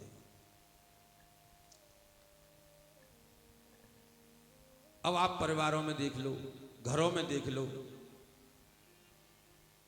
चारों तरफ अशांति है, क्लेशाकांतस्य, हर व्यक्ति किसी न किसी क्लेश से आकर्षित है। पुत्र पिता का आदर नहीं करता है, भाई भाई का आदर नहीं करता है, एक दूसरे का सम्मान नहीं करते हैं। कारण क्या है कि हम सुनते आए हैं ज्ञान को, हमने ज्ञान को आत्मसात नहीं किया। और ऋषभ देव ने कहा, बेटा एक पुत्र उनका खड़ा हो गया और कहने लगा, बताओ पिताजी क्या बात है। तो ऋषभ देव कहने लगे, अपनी जीवन की चर्या बताओ, क्या है तुम्हारी जीवन चर्या। तो एक पुत्र बताने लगा, बोले पिताजी इसमें क्या बड़ी बात है। और कहने लगा, पिताजी देखो हम आराम से 8, 9, 10 बजे तक तो सुबह को जगते हैं, जब सूर्य हमारे ऊपर होकर निकल जाते हैं, और बोले फिर शौचादि क्रिया से निवृत्त होते हैं, थोड़ा अखबार पढ़ते हैं, थोड़ा चाय नाश्ता करते हैं, फिर भोजन करके ड्यूटी जाते हैं, फिर शाम को घर आ जाते हैं, फिर थोड़ा टीवी देखते हैं, मनोरंजन करते हैं, और फिर सो जाते हैं, और फिर सुबह जगते हैं। बोले बस बेटा मैं यही जानना चाहता था, ये जो तुम्हें शरीर मिला है ये केवल इसलिए नहीं मिला खाने पीने सोने के लिए, इस काम को तो पशु पक्षी भी करते हैं, हर जीव करता है। और ऋषभ देव ने कहा कि नायम देहो देह भाजाम निर्लोके कष्टान कामान अर्यते विंग भुंजाए तपो दिव्यम पुत्र का ये न सत्वम शुद्ध्यो दशमात ब्रह्म सौख्यम तंत्वम। बेटा ये जो शरीर है केवल खाने पीने सोने हंसने को नहीं मिला, बल्कि शरीर से हमें तपस्या करनी चाहिए, इस शरीर से महापुरुषों का संग करना चाहिए, और प्रातः जल्दी उठकर स्नान कर परमात्मा का भजन करना चाहिए। और गृहस्थियों के लिए तो 3 बात बहुत जरूरी हैं कि मंदिर में जो मूर्ति है ये भाव कभी मन में मत लाओ, मंदिर में ये मूर्ति है ऐसा मन में हमारे में कभी नहीं आना चाहिए, ये भगवान का साक्षात विग्रह है, कभी उसको मूर्ति नहीं समझनी चाहिए, और उसमें भगवान का प्रत्यक्ष साक्षात भगवान का दर्शन करना चाहिए। और घर में जो भोजन बनावे उसे भगवान को भोग लगा करके ही किसी वस्तु का सेवन करें। और तीसरी बात, एक बार भगवान के चरणों में जो चीज अर्पण हो जाए उसे भूलकर भी अपने पैरों से न कभी आने दें। ये भी गृहस्थी के लिए 3 बातें हैं कि भगवान पर चढ़ा हुआ जल, भगवान पर चढ़े हुए पुष्प, भगवान पर चढ़ी हुई कोई वस्तु हमारे पैर के नीचे ना आए, ऐसा भी सावधानी हमें बरतनी चाहिए। ये 3 बात गृहस्थियों के लिए विशेष है कि एक तो मूर्ति को भगवान मंदिर में जो उनको कभी मूर्ति न सजे, उन्हें साक्षात भगवान का विग्रह समझे और कभी भी अपने घर में बिना भोग लगाए किसी वस्तु का सेवन न करे। और तीसरा, भगवान के चरणों में जो चीज अर्पण हो जाए उसे अपने पैरों के नीचे नहीं आने दे। ये 3 बात गृहस्थियों के लिए ऋषभ देव जी ने बताई और पुत्रों से कहा, बोले बेटा ये जो शरीर मिला है ठीक है, तुम ड्यूटी भी करो, संसार के काम भी करो, भोजन भी करो, पर बेटा इस 24 घंटा में से कुछ समय ऐसा जरूर निकालो कि थोड़ी देर बैठकर के भगवान का चिंतन, भगवान का भजन, भगवान का मनन करो। जरूर करना चाहिए सज्जनों। और उसी समय जब ऋषभ देव ने ये वैराग्य की जब बातें करी तो उनके जो 89 पुत्रों को वैराग्य हो गया और वो जंगल में चले गए और जाकर के भजन करने लगे। और इनके ऋषभ देव के सबसे बड़े पुत्र का नाम था भरत। भरत जी को जब ये पता लगा कि मेरे 89 भाइयों को वैराग्य हो गया है, अब मैं इस घर में रह करके क्या करूंगा, और भरत जी भी जंगल में चले गए भजन करने के लिए।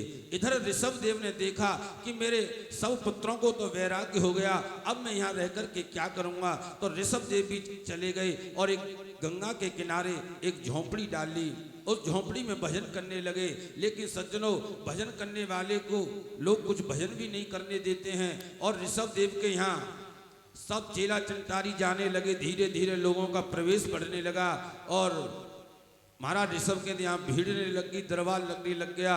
अब ऋषभ देव को लगा, बोले इससे अच्छा तो मैं घर में ही था। यहाँ तो फिर वही माया में आ गई, महाराज जी हमारी नौकरी नहीं लग रही, महाराज जी हमारा काम नहीं चल रहा है, हमारा महाराज जी ये नहीं, ये तो सब बवाल में फंस गया। अब मैं कहाँ जाऊँ। तो एक दिन ऋषभ देव ने रात्रि को अपने शरीर पर पत्थर बांध लिए, अपने मुंह में पत्थर भर लिए और जब सुबह को गांव के लोग आए तो उन्होंने देखा कि ओहो ये तो महात्मा पागल हो गया, और पागल समझ के सब गांव के लोगों ने छोड़ गए। तो उन्होंने लगा, बोले ये सही है, बोले यही बढ़िया, संसार से अगर बचना है तो पागल बन के रहो, लोगों को दृष्टि में पागल बन के रहोगे तो बचे रहोगे, नहीं तो कि संसार जो है छोड़ेगा नहीं सज्जनों। इसीलिए कहते हैं ऋषभ देव की,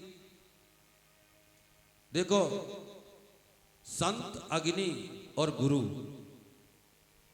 संत, अग्नि और गुरु, इन तीनों से उचित दूरी बना के रखना। इनके ज्यादा नजदीक मत जाना। अगर इनके ज्यादा नजदीक जाओगे तो जला करके भस्म कर देंगे। अग्नि क्या करेगी, अग्नि के ज्यादा नजदीक जाओगे तो जला देगी। इसीलिए कहते हैं संत और अग्नि और गुरु, गुरु के पास भी कम जाना चाहिए, कभी कभी जाना चाहिए। जैसे गुरु पूर्णिमा पड़ती है 1 वर्ष में, बोले 1 बार केवल चले गए बस। इसलिए सज्जनों, संतों को भजन करने दो, उन्हें तपस्या करने दो, उनकी तपस्या को भंग मत करो। ऋषभ देव ने सोचा, बोले अब ठीक है, इन लोगों को नर्मदेश्वर कहलाते हैं और वो शंकर भगवान होते हैं नर्मदेश्वर। और गंडकी नदी में जो पत्थर निकलता है उसे सालिग्राम कहते हैं। और सज्जनों, सालिग्राम की पूजा का ये महत्व ही भगवान नारायण का ही स्वरूप है। सालिग्राम, भगवान विष्णु ही पत्थर के रूप में सालिग्राम बने थे।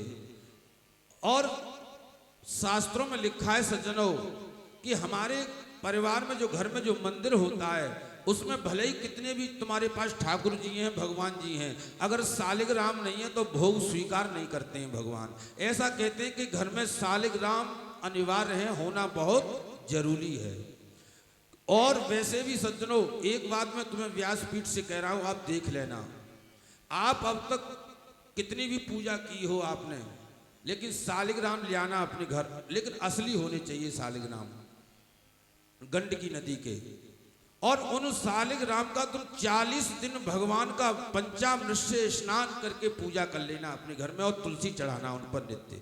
लेकिन कुछ लोग क्या करते हैं कि सालिग्राम ले तो आते हैं कहीं से, तो बाहर गमला में तुलसी में रख देते हैं। सालिग्राम तुलसी में नहीं रखे जाते गमला में, सालिग्राम तो पूजा में सबसे मेन होते हैं, सबसे आगे रखे जाते हैं। और उनको पंचामृत से स्नान करा करके, और यहां तक लिखा है उसमें हरिवंश पुराण में, हरिवंश पुराण में लिखा है भगवान सालिग्राम के बारे में कि रोज सालिग्राम भगवान को स्नान करा के शुद्ध उनको इत्र लगा करके जब अपने हाथ से उन्हें मलोगे तो तुम्हारी रेखाएं बदल जाएंगी, और जो दुर्भाग्य होता है हमारे हाथों में वो सौभाग्य के रूप में बदल जाता है भगवान सालिग्राम को स्नान कराने मात्र से। सालिग्राम सबके घर में होने चाहिए, क्योंकि ये भोग जो लगाते हैं ये सालिग्राम का ही लगता है।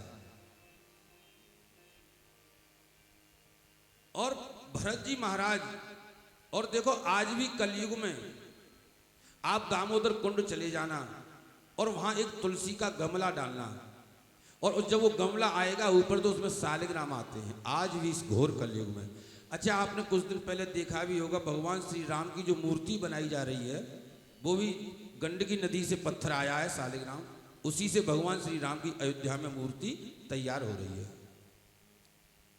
तो वहीं भरत जी महाराज ने अपना आसन लगा लिया दामोदर कुंड पे जाकर के, और संकल्प ले लिया, बोले 500 माला नित्य भगवान की जपूंगा, ओम नमो भगवते वासुदेवाय मंत्र का। लेकिन सज्जनों, हम जो संसार में जो फंसते हैं एक साथ नहीं फंसते, धीरे धीरे ऐसे फंसते चले जाते हैं, फिर वहां से पीछे लौटने की भी गुंजाइश नहीं रहती है। और भरत जी महाराज गए तो भजन करने के लिए थे दामोदर कुंड पर, और भजन करने भी लगे, नित्य भगवान की 500 माला जप करते हैं। और एक दिन क्या हुआ, जप करते करते देखा गंडकी नदी में कि एक शेर जो है एक हिरनी के पीछे दौड़ रहा है, और वो हिरनी आगे आगे, शेर उसके पीछे पीछे, और वो हिरनी शेर से बचने के लिए गंडकी नदी में छलांग लगा देती है। और जैसे ही उसने गंडकी नदी में छलांग लगाई हिरनी ने, और वो हिरणी गर्भवती थी और उसने नदी में ही प्रसव कर दिया और अपने बालक को उसने जन्म दे दिया नदी में। ये सब दृश्य भरत जी महाराज देख रहे थे बैठे बैठे, वो तो अपनी माला जप रहे थे। उन्होंने देखा कि अभी अभी देखो ये क्या समय है कि शेर जो है हिरणी के पीछे दौड़ा और हिरणी जो है नदी में कूद गई और उसने अपने बालक को जन्म भी दे दिया। तो भरत जी को लगा कि गलती शेर की हो सकती है, गलती इस हिरणी की हो सकती है, लेकिन अभी अभी जो बालक आया है पृथ्वी पे हिरणी का, इसका तो बेचारे का कोई दोष है नहीं, इसने तो कोई गलती भी नहीं की है। और अगर इसको नहीं निकाला जल से, क्योंकि वहां ठंड बहुत होती है, बर्फ पड़ती है वहां, तो ये मर जाएगा। तो भरत जी के मन में आया कि बोले भाई इतना तो हम कर ही सकते हैं मनुष्य होने के नाते। तो माला तो उन्होंने रख दी और उस हिरण के बच्चे को बाहर निकाल दिया। और जैसे ही बच्चे को जब बाहर निकाला तो भरत जी के मन में आया, बोले मैंने इसको बाहर निकाल तो दिया, लेकिन अगर इसके शरीर को मैंने अग्नि से अगर नहीं सेका तो ये वैसे मर जाएगा। तो अब भरत जी ने थोड़ी अग्नि जलाई और फिर उसके शरीर को सेका।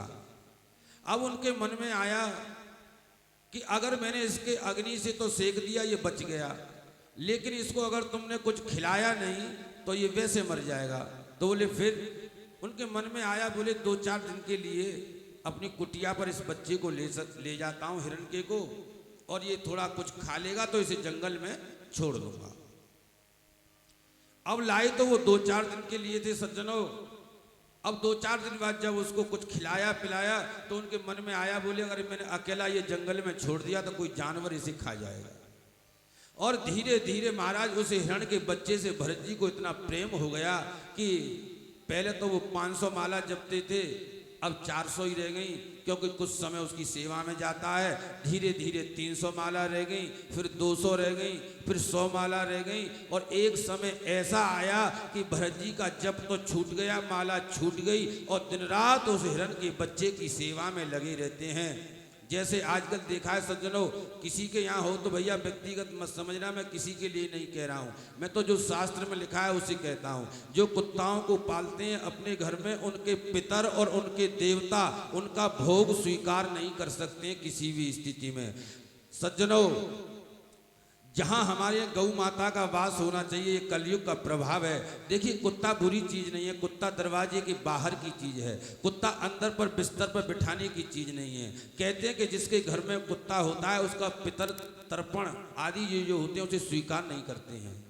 इसलिए सज्जनों, भरत जी की भी यही दशा है कि उस हिरण के बच्चे के चक्कर में इतने पागल हो गए कि जब तो छूट गया और दिन रात उस हिरण के बच्चे की सेवा करते हैं। और एक दिन वो हिरण का बच्चा मर गया, और जब हिरण का जब बच्चा वो मर गया तो भरत जी दिन रात उसका चिंतन करने लगे, उसकी याद करने लगे। और एक दिन भरत जी की भी मृत्यु हो गई और अगले जन्म में जाकर के भरत जी हिरण बन गए। क्योंकि इसीलिए कहते हैं सज्जनों, अंते मति सागति, हमारे मृत्यु के समय जो हमारे मस्तक में चलता है, जो हम सोच रहे होते हैं, वही हमें आने वाले समय में योनि प्राप्त होती है। तो भरत जी हिरण के बारे में सोचते थे, इसलिए हिरण बन गए। और हिरण बन के भी एक जंगल में थे, उस जंगल में किसी ने आग लगा दी, वहां भी उनकी मृत्यु हो गई। और तीसरा जन्म उनका एक आंग ऋषि नाम के ब्राह्मण हैं, उनके घर हुआ। और वो आंग ऋषि पंडित जी के वे 4 पुत्र हैं, और उन पुत्रों में भी इनका वहां भी नाम भरत है। पहले भी नाम ऋषभदेव के यहाँ भरत था, और पंडित जी के यहाँ 4 पुत्रों के रूप में हुए तो इनका नाम भरत था। अच्छा, ये पूर्व जन्म के ज्ञानी थे। अच्छा, आप एक बात देखो, हमारे इस पृथ्वी पर चोरी करने के सिखाने के लिए कोई विद्यालय चलता है क्या? फिर भी लोग चोरी करना सीख जाते हैं। अच्छा, हम दूसरों की निंदा करते हैं, बुराई करते हैं, दूसरों से ईर्ष्या करते हैं, द्वेष करते हैं, ये कोई विद्यालय में सीख के आते हैं हम? नहीं, ये हमें पूर्व जन्म से प्राप्त होता है। सब ये सब हमारे जो संस्कार होते हैं ये पूर्व जन्म से आते हैं।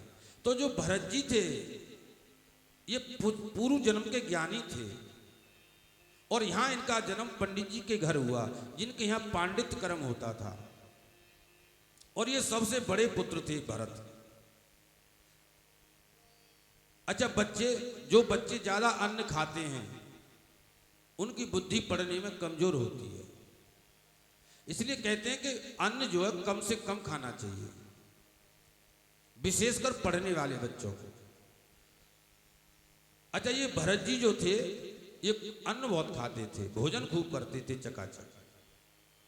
तो इनके पिता को लगा कि ये बच्चा कुछ ज्यादा भोजन करता है, और वो जानते थे कि जो बच्चा ज्यादा भोजन करेगा वो पढ़ने में होशियार नहीं मिलेगा तुम्हें। तो एक दिन उनके पिता के मन में आया, बोले इसकी बुद्धि की मैं परीक्षा लूंगा पहले।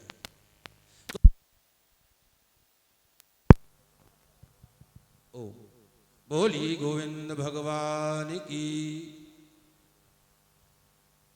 तो एक दिन भरत जी के पिता ने एक कागज पर गायत्री मंत्र लिखा और भरत जी को दिया, और भरत जी से कहा बेटा ये गायत्री मंत्र है और तुम जो है इसको 3 दिन में याद करके सुनाना हमको।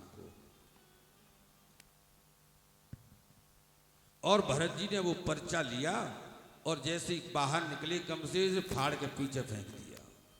क्योंकि भरत जी जानते थे ये हमारे पिता जो हैं ये हमें इसलिए पढ़ाना चाहते हैं कि थोड़े दिन पढ़ाएंगे फिर कहेंगे कि नौकरी करो, और नौकरी करो फिर पैसा कमाओ, और वही सब सांसारिक मोह माया में हमें फंसाएंगे। और भरत जी उस संसार की माया में फंसना नहीं चाहते हैं। तो जब 3 दिन बीत गए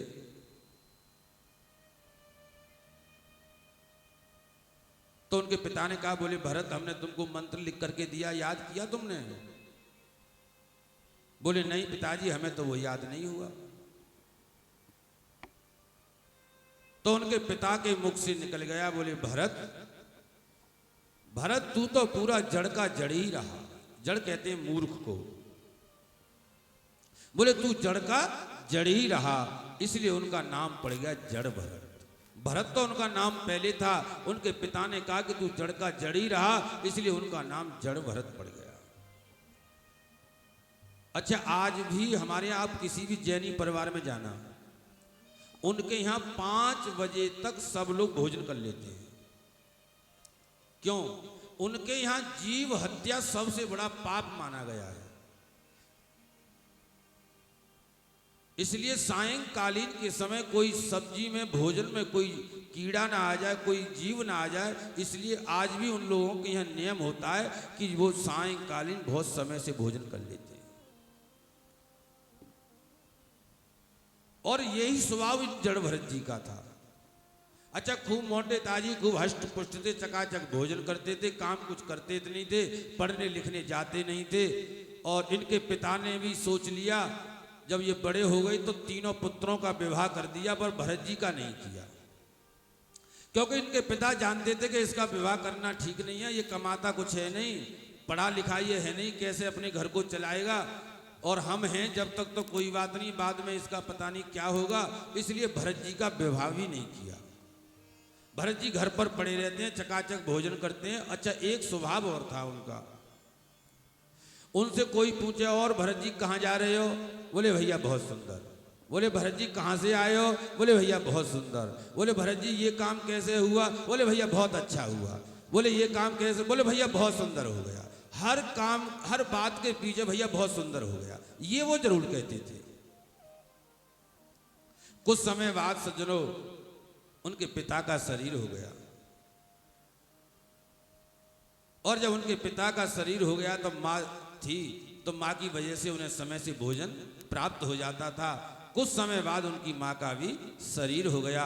अब केवल उनके भाई और भाभी रह गई हैं। और सज्जनों, जैसे उनकी माँ का जब शरीर हो गया तो कुछ दिन बाद ही उनकी भाइयों की पत्नियों ने अपने पतियों से कहा, बोले क्यों जी एक बात बताओ, ये तुम्हारा जो भाई है भरत, जड़ भरत, ये काम तो करता नहीं है कुछ भी, नौकरी कुछ करने ये जाता नहीं, पैसा ये कमाता नहीं, और भोजन चाहिए इसको सबसे ज्यादा।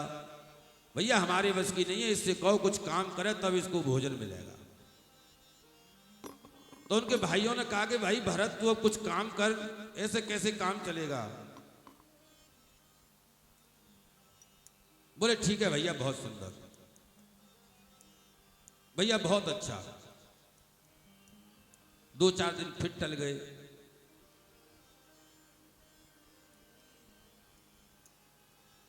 बेटा बैठ जाओ, देखो बहुत कम समय बचा है, बेटा बैठ जाओ, बैठ जाओ शांति से।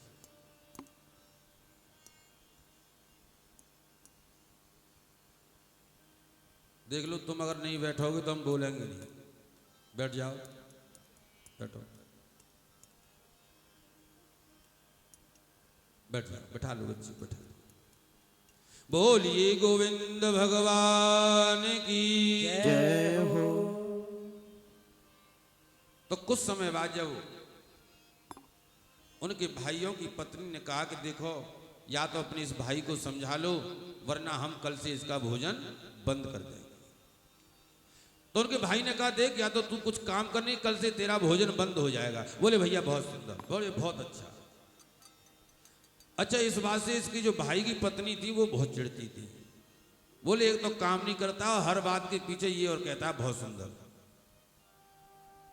तो एक दिन क्या हुआ सज्जनों, इनके जो भाई थे भरत जी के, अच्छा खेत भी घर के पास में ही थे, तो तीनों भाई उस दिन खेत बो करके आए थे गेहूं।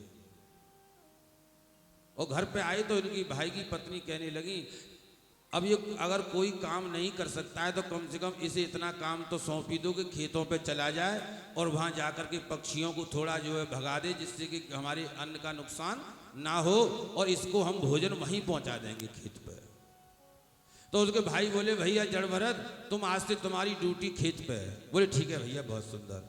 बोले तुम्हें वहाँ पक्षियों को उड़ाना है, वहाँ जाकर के बस केवल कि खेत में आकर के पक्षी न लगे, और तुम्हारा भोजन वहीं पहुँच जाया करेगा, तुम वहीं रहो। बोले ठीक है भैया बहुत सुंदर। और भरत जी प्रसन्न होकर के खेत पर पहुंच गए। और उसी दिन उनके भाई खेत जो है बो करके आए थे गेहूं। तो जिस दिन खेत बोआ जाता है उस दिन पक्षी कुछ ज्यादा भी आते हैं खेत में दाना बीनने के लिए। सो महाराज पूरा खेत जो है चिड़ियाओं और पक्षियों ने घेर रखा था, और उसमें से दाने बीन बीन के खा रही थी। अब इनके भाइयों को ये लगा कि अब जड़ भरत पहुंच गया है तो ये थोड़ा उड़ा देगा सबको। और भरत जी वहां जाकर के बैठ गए और उन पक्षियों को देख करके प्रसन्न होने लगे और कहने लगे, और राम जी की चिड़िया राम जी को खेत, राम जी की चिड़िया राम जी को खेत खाओरी चिड़िया भरे भरे पेट। राम जी की चिड़िया राम जी को खेल खाओरी चिड़िया भरे भरे पेट। राम जी की चिड़िया राम जी को खेल खाओरी चिड़िया भरे भरे पेट। खाओरी चिड़ियो भर भर पे खाओरी चिड़िया भरी भरी पेट। राम जी की चिड़िया राम जी को खेत खाओरी चिड़ियों भर भर पे। राम जी की चिड़िया राम जी को खेल खाओरी चिड़िया भरे भरे पेट। राम जी की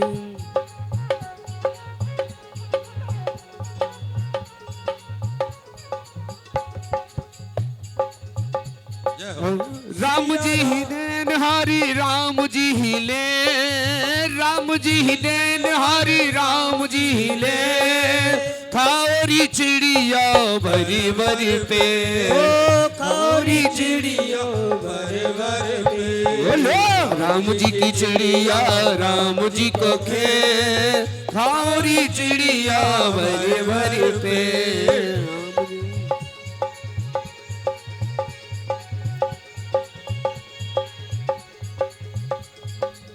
सिया राम में सब जग जानी करहु प्रणाम जोर जुग पानी। सिया राम में सब जग जानी करहु प्रणाम जोर जुग पानी। ओ सरहित भरम नगर नहीं भाई पर पीड़ा सब नहीं अजमाई। पर पीड़ा सम नहीं अदिमाई। राम जी की चिड़िया राम जी को खेत राम जी की चिड़िया राम जी को खेल खाओरी चिड़िया खाओरी चिड़िया भरे भरे पे। खाओरी चिड़िया भरे भरे पे। खाओरी चिड़िया भरे भरे पे। चिड़िया भरे भरी पे। खाओरी चिड़ियो भरे भरे पे। और जड़ भरत जी को भेजा तो रखाने के लिए। और महाराज अच्छा खेत पास में ही था, सब भावियों ने देख लिया। बोले देखो उड़ाने की बजाय सब पक्षियों को बुला और रहे हैं। और महाराज आज उनका भी धैर्य टूट गया और अपने पतियों का हाथ पकड़ा और बोले सीधे खेत में ले गई खींच करके। बोले आज या तो ये जड़ भरत रहेगा घर में या हम रहेंगे, अब बताओ निर्णय करो तुम। एक भाई की पत्नी बोली कि ये बहुत कहते हैं बहुत सुंदर हुआ बहुत सुंदर हुआ, आज इसी को देखना है। सो अपने पति से बोली एक काम करो, बोले आज इनकी एक उंगलियां काटो तब देखेंगे ये कहेंगे कि नहीं। सो महाराज उसके एक भाई ने भरत जी की एक उंगलियां काट दी। और जैसी उंगलियां काटी जड़ भरत जी हंसने लगे और कहने लगे भैया बहुत सुंदर किया आपने, भैया बहुत अच्छा किया। सो महाराज और ज्यादा चढ़ गई। बोले यार हम खेत पे भी नहीं रहने, भगाओ यहां से। भैया बोले भैया जड़ भरत तू अब काम छोड़ के जा, यहाँ से कहीं भी जा, कहीं भी मर अब तू जा। बोले ठीक है भैया बहुत सुंदर। जड़ भरत जी चल दिए वहां से पैदल पैदल। रात्रि को जाके एक खेत में जो है अंधेरा हो गया और जड़ भरत जी वहीं सो गए। और जैसे प्रातः काल हुआ तो वहां एक राजा रहता था। और वो राजा जो है नित्य प्रति एक वर्ष बाद काली माँ के मंदिर में जाके एक पुरुष की बलि देता था। अच्छा वही दिन था उस दिन। तो राजा ने अपने द्वारपालों से कहा कि जाओ नगर में किसी व्यक्ति को पकड़ के लाओ, आज मुझे बलि देनी है।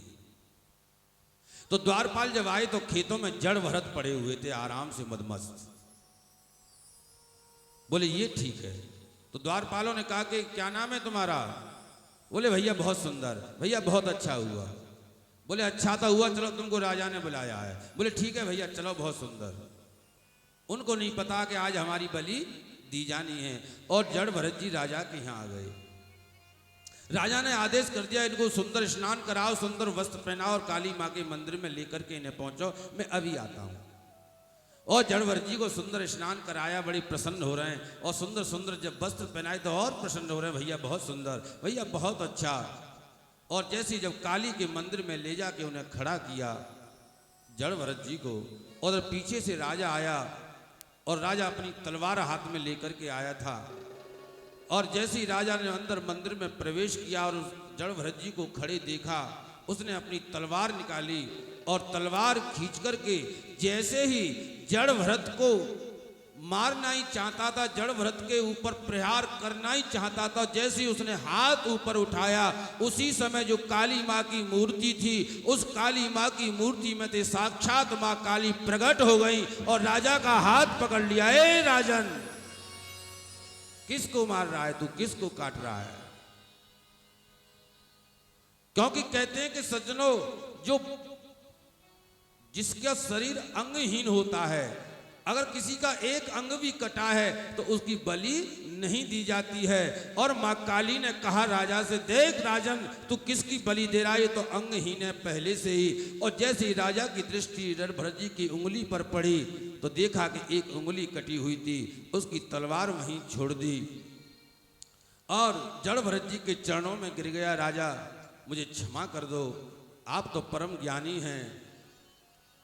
सज्जनों, कभी कभी नुकसान भी जो हो जाता है तो उसे भी भगवान की इच्छा मानना, क्योंकि छोटा नुकसान होकर के हो सकता है कि परमात्मा बड़ा नुकसान हमारा टाल दे। आज अगर उंगली नहीं कटती तो आज भरत जी का पूरा शरीर कटता। जड़भरत जी वहां से निकल गए और थोड़ी दूर पर जब चले तो पीछे से एक पालकी आ रही है। सज्जनों, एक राजा है रहुगण, और मैंने आपको बताया कि अहंकार का नाम राजा होता है। और राजा रहुगण पालकी में सवार होकर के और 4 कहार उनको लेकर के जा रहे हैं कहीं रास्ते में। और सज्जनों, याद रखना, जैसे राजा पालकी में बैठा हुआ है और 4 कहार उसे ढो रहे हैं, सज्जनों, ऐसे ही हमने भी अपने जीवन में एक अहंकार रूपी गठरिया अपने सर पर रख रखी है, जिसे हम दिन रात ढो रहे हैं और उस वजन को हम दिन रात ढो रहे हैं। और राजा रहुगण का एक जो कहार था उसका स्वास्थ्य खराब हो गया, तो राजा रहुगण ने कहा कि जाओ कहीं से एक पकड़ के लाओ व्यक्ति को। उनको जड़भरत जी मिल गए और जड़भरत जी से कहा कि आओ हमारे राजा की पालकी को थोड़ी देर लेकर के आप भी चलो, क्योंकि एक कहार हमारा बीमार हो गया है। तो जड़भरत जी कहने लगे, ठीक है भैया, बहुत सुंदर। और जड़भरत को रहुगण की पालकी में आगे लगा दिया। और सज्जनों, जिस दिन तुम्हारी पालकी को कोई ज्ञानी ढोएगा उस दिन तुम्हारा अहंकार नष्ट हो जाएगा। आज राजा रहुगण की पालकी परम ज्ञानी परम हंस जड़भरत के कंधा पर आ गई और जड़भरत जी लेकर के चलने लगे। ऊपर रहुगण बैठा हुआ है। और सज्जनों, ये जो रहुगण है अहंकार, ये हमारे सब के सर पर बैठा हुआ है, जिसे हम ढो रहे हैं।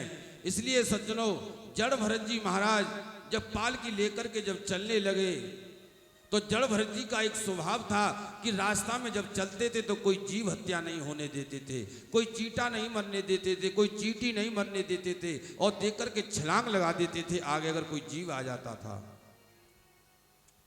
और राजा रहुगण की पालकी आज ज्ञानी लेकर के जा रहा है और वो बार बार जैसी कोई जीव आता तो जड़भरत जी थोड़ी छलांग लगाते तो ऊपर पालकी हिल जाती है और रहुगण नाराज होते हैं, अरे एक पालकी हमारी हिलती क्यों है? तो कहारों ने कहा कि राजन, हमारी गलती नहीं है, ये एक नया जो कहार लिया है हमने अभी, ये बार बार छलांग लगाता है। तो राजा रहुगण ने उसे डांटा, ए चलते नहीं हो, सही से चलो। जड़भरत जी कहते हैं ठीक है, बहुत अच्छा। फिर आगे चल दिए और जैसे आगे चले तो कोई जीव आया और जैसे जड़भरत जी को जीव दिखा, जड़भरत जी उसे बचाने के लिए ऐसी छलांग लगाई महाराज कि राजा रहुगण नीचे और पालकी उसके ऊपर। और जब जब ज्ञानी किसी अहंकारी की पालकी ढोएगा तो वो जरूर गिरेगा पृथ्वी पर।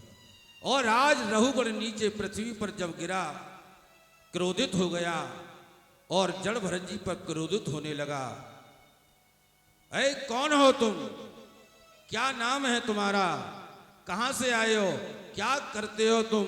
और इतना हष्ट पुष्ट शरीर लेकर के घूम रहे हो, मोटा ताजी शरीर, तुमसे मेरी पालकी नहीं चलती है। और हां, अभी रुको तुम, मैं तुम्हारा इलाज करता हूं, तुम्हारी चिकित्सा करता हूं। सज्जनों, जड़ भरत जी आज तक कभी बोले नहीं। हर बात के पीछे यही कहते थे, बहुत सुंदर, बहुत अच्छा हुआ, बहुत सुंदर हुआ, कभी बोले नहीं। लेकिन आज जब राजा रहुगण ने कहा कि इतना मोटा ताजी शरीर लेकर के घूमते हो, क्या नाम है तुम्हारा? अभी तुम्हारा इलाज करता हूं, रुको, मैं अभी तुम्हारी दवाई करता हूं। तो आज जड़ भरत जी ने कह दिया, बोले आज मैं जरूर बोलूंगा, आज मैं चुप नहीं रहूंगा। क्यों? कि अगर हमारे देश का राजा अज्ञानी रह गया तो हमारी प्रजा का नाश हो जाएगा। इसलिए राजा का ज्ञानी होना बहुत जरूरी है। आज जड़ भरत जी ने कहा कि आज मैं जरूर बोलूंगा। तो जड़ भरत ने कहा राजा रहुगण से, राजन, आपने मुझसे कहा कि मैं अभी तेरे चिकित्सा करूंगा, तेरी दवाई करूंगा, इंतजाम करता हूं, चिंता मत करे। तो सुनो राजन, गेहूं को पीस के तुमने आटा बना दिया और आटे को पीस के तुमने मैदा बना दी। अब मैदा को पीस के क्या बनाओगे? तुमने कहा कि तू कौन है? तो सुन राजन, जो तू है वही मैं हूं, जो तेरे अंदर है वही मेरे अंदर है। और तुमने कहा कि तू इस मोटा ताजा शरीर को लेके घूमता है। तो सुनो राजन, मोटा होना, पतला होना, सुंदर होना, काला होना, गोरा होना, इसमें मेरा कोई दोष नहीं है। ये तो शरीर का धर्म है, शरीर के दोष हैं, इसमें मेरा कोई दोष नहीं है। मोटा होना, पतला होना, ये शरीर का धर्म है, ये मेरा धर्म नहीं है। और जब राजा रहुगण को लगा कि ये तो कोई सामान्य आदमी नहीं है, ये तो बहुत बड़ा कोई ज्ञानी पुरुष है, तो राजा को रहुगण कहने लगे, अब तुम सही से ही अपने परिचय दीजिए महाराज, तुम कौन हो? कहीं ध्रुव जी तो नहीं हो, कहीं तुम कपिल भगवान तो नहीं हो, आखिर हो कौन तुम इतने बड़े ज्ञानी? और राजा रहुगण जड़ भरत जी के चरणों में गिर गया।